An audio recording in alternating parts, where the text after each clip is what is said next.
As boring as the bureaucratic side of filmmaking can be, things do get a little more interesting when you consider the demands that established actors often have written into their movie contracts. It's well known, of course, that Julia Roberts, for instance, has a no nudity clause and has had so for decades. That Roger Moore asked for endless supplies of fancy Monte Cristo cigars while playing James Bond, and that Steve McQueen insisted that he and Paul Newman have the exact same number of lines on The Towering Inferno. But some of these requests are very, very strange. So let's take a look at them today. As I'm Jules, this is Whatculture.com, and these are 10 rare movie actor contract clauses you never knew. Number 10. Johnny Depp got paid $16 million despite being fired. Fantastic Beasts 3. So one of the most coveted contractual clauses in Hollywood is a pay or play clause, which stipulates that the signed actor gets paid their negotiated fee no matter what. Typically, this is reserved for in-demand A-lister actors to ensure that they get paid even if a blockbuster film project gets continually delayed. Though in the case of Johnny Depp and the third Fantastic Beasts film, having just shot a single scene for the film as the villainous Grindelwald, Depp was asked to leave the production by Warner Brothers after losing his high-profile lawsuit against British newspaper The Sun after the tabloid rag characterised him as a wife-beater.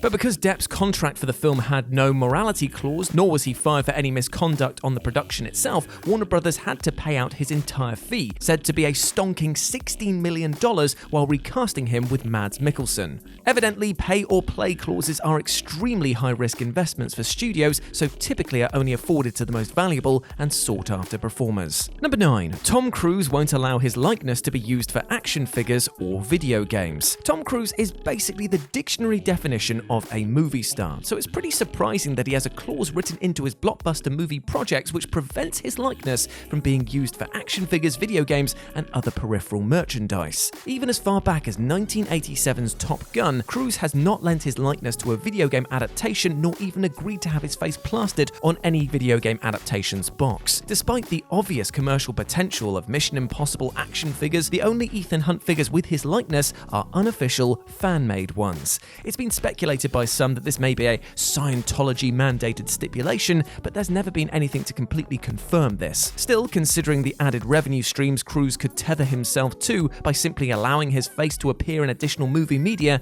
it's a pretty odd move that he's so protective of it. Number 8. Quvenzhané Wallis has veto power for any bloopers.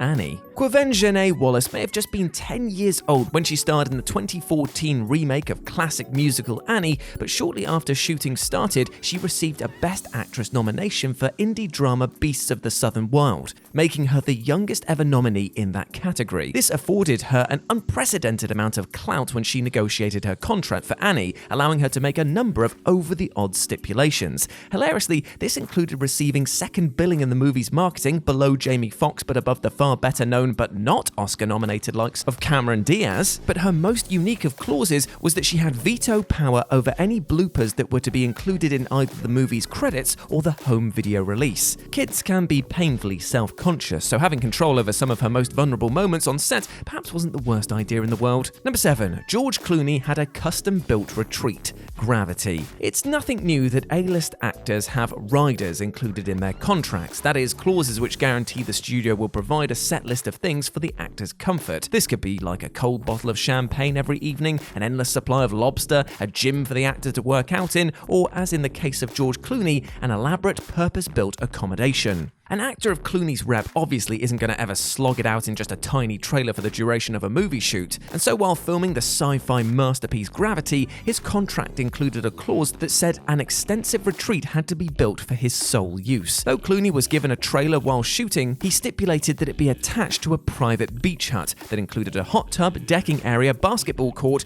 and landscaped garden. Clooney's request reportedly cost over $100,000, but considering the film's $130 million budget, it was really just a drop in the ocean. And given that Gravity went on to gross over $700 million worldwide, keeping Clooney happy was certainly well worth the investment. Number 6. Samuel L. Jackson gets to play golf twice per week while shooting movies. Samuel L. Jackson is one of the hardest working actors in Hollywood, and going by his work schedule, perhaps he's also one of the smartest. Jackson, a massive golf fan, has it written into all of his movie contracts that he's allowed to play golf twice a week throughout the duration of the shoot. Tough though it is to imagine the likes of Nick Fury being shuttled away from a Marvel Cinematic Universe set to play a few holes, that's apparently exactly what happens. In Jackson's own words, generally, they either move me onto a golf course so I can play or join a club so I can play, and they have to let me play at least twice a week. As for why the hard-talking acting legend enjoys a sport so tranquil as golf so much, I like golf because it's a perfect game for an only child like me. In this game, you get responsibility for everything you do bad,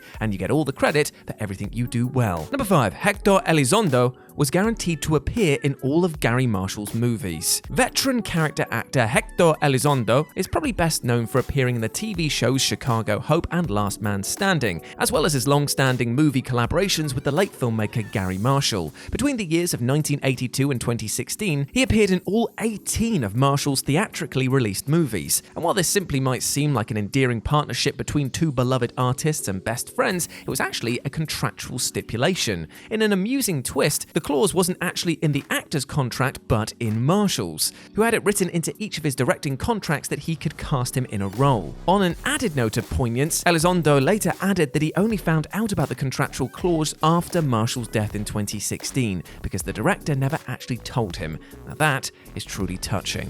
Number 4. Jack Nicholson never had to work when the LA Lakers were playing at home. Samuel L. Jackson may insist that he be allowed to go and play sports during a film shoot, but throughout his acting career, Jack Nicholson simply wanted to be able to watch sports in peace. Well, in person, admittedly. The legendary actor has owned courtside season tickets for the LA Lakers at the Staples Center ever since the 1970s and rarely misses a game even today. As such, he had it written into his contracts that movie shoots be scheduled around the Lakers games. Though this was often relatively practical considering that many of Nicholson's films were shot in and around Los Angeles anyway, for 1987's drama Ironweed, scheduling was extra tricky as it was filmed on location in New York City during the height of the 1986 to 1987 NBA season. Considering the Lakers went on to win the season, Nicholson was smart to leverage his fame and value to get what he wanted. Those season tickets must cost a pretty penny after all. Number 3. Jamie Foxx wouldn't perform any scenes on boats or planes. Miami Vice. Just as production was ramping up on Michael Mann's big screen Miami Vice reboot, star Jamie Foxx won a well-earned Best Actor Oscar for his performance as Ray Charles, allowing him to make a number of additional contractual demands. Foxx first used his newfound fame and glory to negotiate a higher salary for himself, forcing co-star Colin Farrell to take a pay cut. Additionally, many who worked on the production noted that Foxx was pretty difficult to work with, refusing to fly to the set commercially and fleeing the Dominican Republic after shots were fired in the vicinity, forcing Mann to change the film's ending entirely. But in terms of contractual stipulations, his most peculiar demand was refusing to take part in any scenes that were set on boats and planes,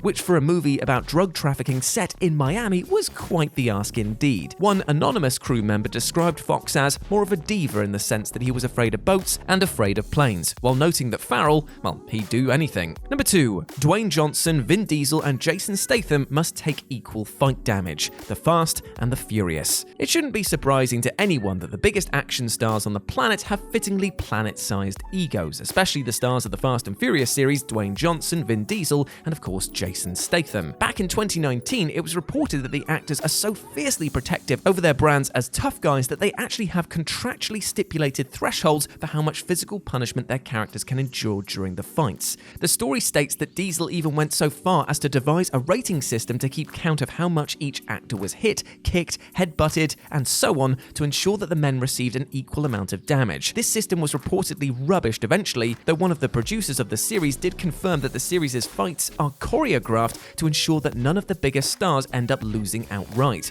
As ludicrous as all of this sounds, it makes a tad more sense considering the well-documented spats between Diesel and Johnson during production, each presumably wanting to protect their own image and not giving anything up to the other. And number 1, Mark Wahlberg was guaranteed a $900,000 bonus if Anne Hathaway dropped out. Silver Linings Playbook. Before you note that Mark Wahlberg wasn't in David O. Russell's Silver Linings Playbook, he very nearly was, to the point that he apparently signed a contract to star in the lead role that eventually went to Bradley Cooper. Though scheduling conflicts due to the continually delayed production eventually forced Wahlberg to pull out, his contract prior to that included an incredibly strange and rather specific provision. Wahlberg was originally cast opposite Anne Hathaway, in a role ultimately played to Oscar-winning success by Jennifer Lawrence, but it had written into his contract that he would receive a $900,000 bonus if Hathaway pulled out, to protect him from any box office losses if a lesser-known actress took the role. The irony, of course, is that both Hathaway and Wahlberg ended up dropping out and being replaced by less famous actors.